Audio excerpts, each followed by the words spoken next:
Good afternoon, folks. Bob Hodem here with the Alternative Board, and we have with us today Dr. Pamela Ellis with Compass Campus Advisory. And what we wanted to do today is chat with Dr. Ellis a bit about the challenges she's had coming through this entire coronavirus scenario, if you will. In fact, we're calling this series the Corona Chronicles, for lack of a better term. And Dr. Ellis has been with us as a TAB board member for a few months now, and so why don't you let the folks know a little bit about what you do?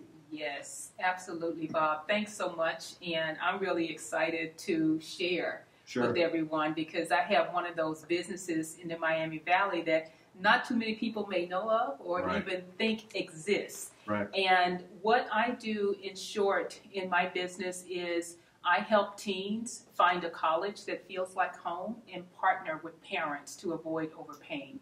And so I am working with families on a daily basis, if you will, in terms of navigating the whole college admissions process. Yep. Boy, I wish I would have known you 15, 20 years ago. I wish you had too. I wish you had too, Bob. So how long have you been doing the business? Oh my goodness, I've been doing this business for well over 15 years now. Yes, absolutely. And so we'll say pre-pandemic, how did you go about doing business? In other words, did you contact parents? Did you talk to them physically? What was the scenario there?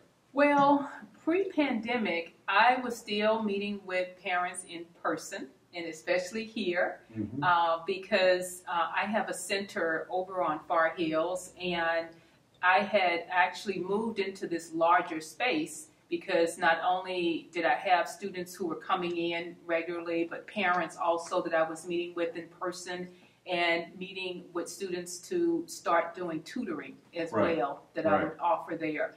And so when I work with families, they usually find me through word of mouth. And they find me through speaking engagements. And in this area, I was doing quite a few larger speaking engagements at high schools. And so, as we know, with the schools closing, all of that changed immediately in mid-March. So the 17th of March, your world changed. Yes. And so how did it change? You've already said a little bit, but...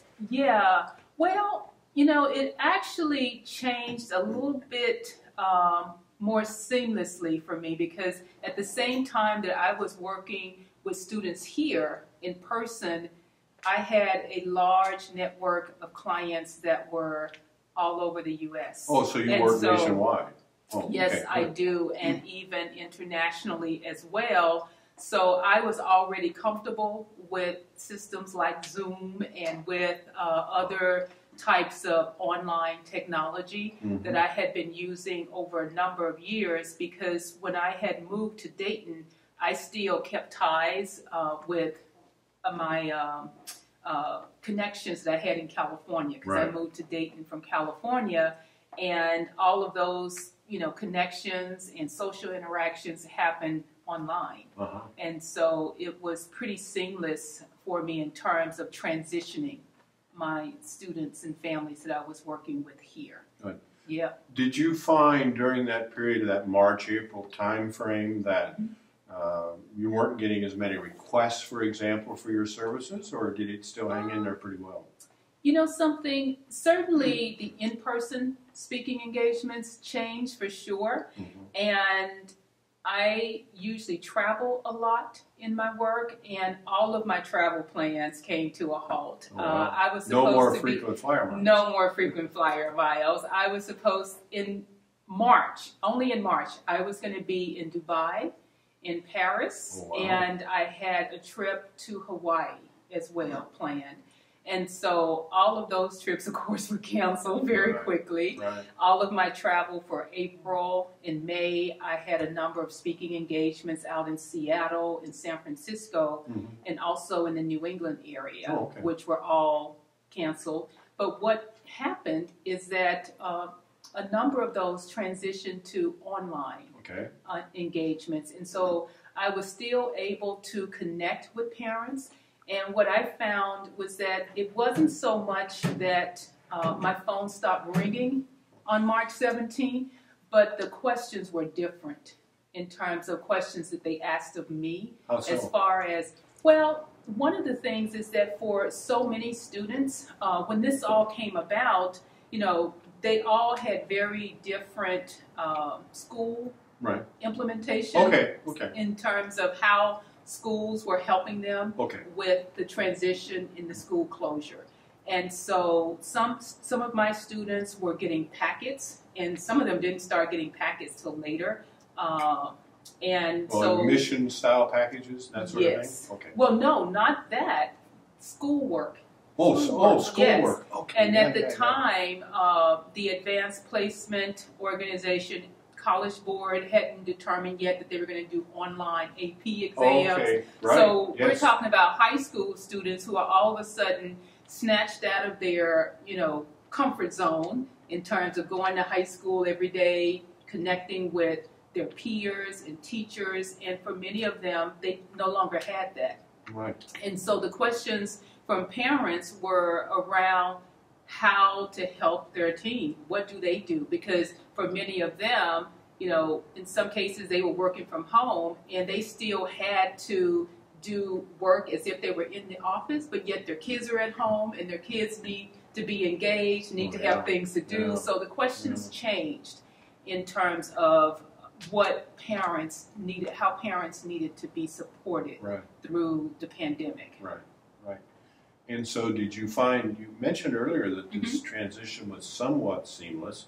Did you change the way, obviously you're not flying, but what did you change otherwise? Or are you kind of doing it, you're doing it in a Zoom or remote format?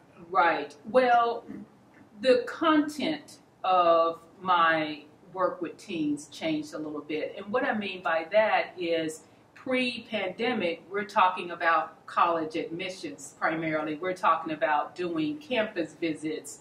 But after and during, of course, the pandemic, we're talking about how do you take care of yourself? How do you how do you build resilience through this time? How do you handle the relationships at home and dealing with your parents? Maybe you didn't have as strong of a relationship with a parent before this, but when you're at home together all day, every day, then that, a lot of that comes out even more so. Sure. And so it was those kinds of changes. You were shifting some soft skills in there in terms of not just fill this out, do the FAFSA, all that kind of stuff. Now it's about totally how you get along.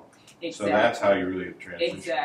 Exactly. And it was about, how to establish routines. So for many of my students, they're just used to doing what they're told to do, and they know that they have a school day that starts at 8, it ends at 3, but they no longer had that. They didn't have the after-school activities, and so they have to pretty much set their own schedule because they were completely unscheduled during the pandemic. And how do you do that? What type of tools do you need to do that? How do you manage the stress as well? And so we talked a lot about how they were coping during that time.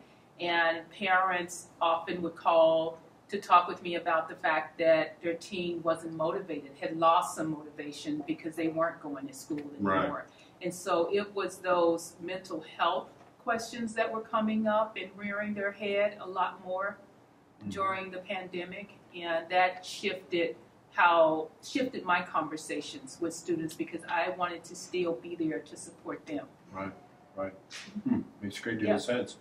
So when we're shooting this, it's roughly mid-June, and we're hearing, at least in the state of Ohio, that we're going to go back to college and sit in classrooms and that sort of thing. So for your clients, what is that? How's that being received, and what are you doing to support that effort? Well, first off, I don't know if we're going to go right away back to school in person in total. There's going to be definitely some more hybrid situations with that. And a lot of what I'm talking with parents about and students is really around being able to be nimble, because there's still a lot of uncertainty.